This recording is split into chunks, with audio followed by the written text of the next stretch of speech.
Hello and welcome to our first lesson of our Artemis Python program.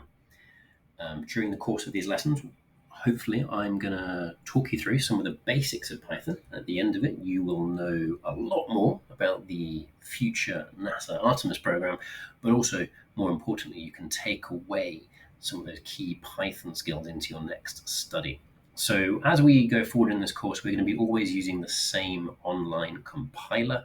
The website that we're going to use is called Replit, and the link for it is on the PowerPoint.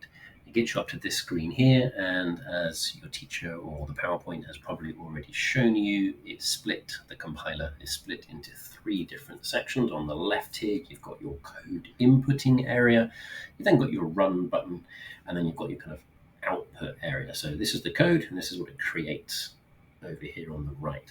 So by default, it gives you this "Hello World" message. Now, "Hello World" is a famous message. It was the first message ever sent onto the internet, and it's become famous amongst sort of computer programmers ever since. So, if we have a quick look here, if I click the Run button to start off with, it automatically translates this print command "Hello World" into this. Now you can see the brackets and the apostrophes there. They don't translate over. Only the things in between those sort of speech marks there will show there. So it's very easy to edit using this print command. If we just get rid of "Hello World" and put in Artemis, click Run, we should change to Artemis. Okay, so let's have a quick look at this first Artemis scenario. Okay, we've got two tasks. The first one is to do a print command to say Artemis is going to the moon. So let's type that in. In fact, tell you what, let me delete the print command and then type it back in manually just so we can see the process. Now, as I put in the brackets, you can see it already creates the closing bracket for me, tries to be helpful, and the same with the speech marks. I put in one speech mark, it automatically creates two. Okay, it knows what I'm trying to do, it knows I'm coding Python, and it's trying to help me out. So in between these two speech marks, I can put in our sentence, which is Artemis is going to the moon, capitalize M for the moon.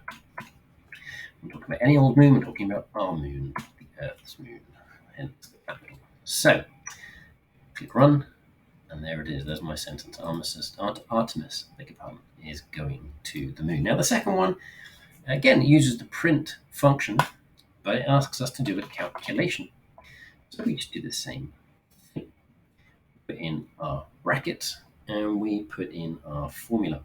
So in this case, it's going to be 240,000 kilometers divided by 3. If I click Run here, let's see what happens.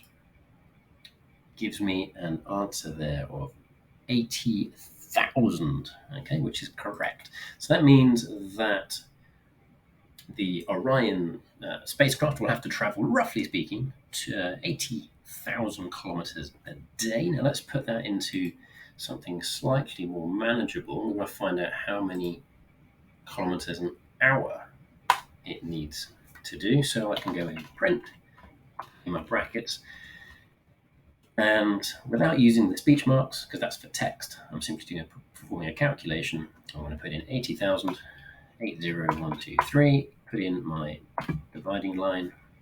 I'm going to put in 24 to find out the sum per hour. Click the Run button again, and there it is. Okay, the Orion module must be moving, roughly speaking, 3,333 kilometers an hour. Now, obviously, if you've just watched the video on how Artemis is going to work, you'll know that it's not going to be quite that clear cut. They are going to spend some time in orbit around both the Earth and the Moon, which will obviously change those numbers slightly. But that's a good rough guide for roughly how fast this thing will be going. And this just gives you a quick demonstration of how the print command in Python can be used to create text if you put in the speech marks, and how it can be used to do mathematics if you use mathematical formulas.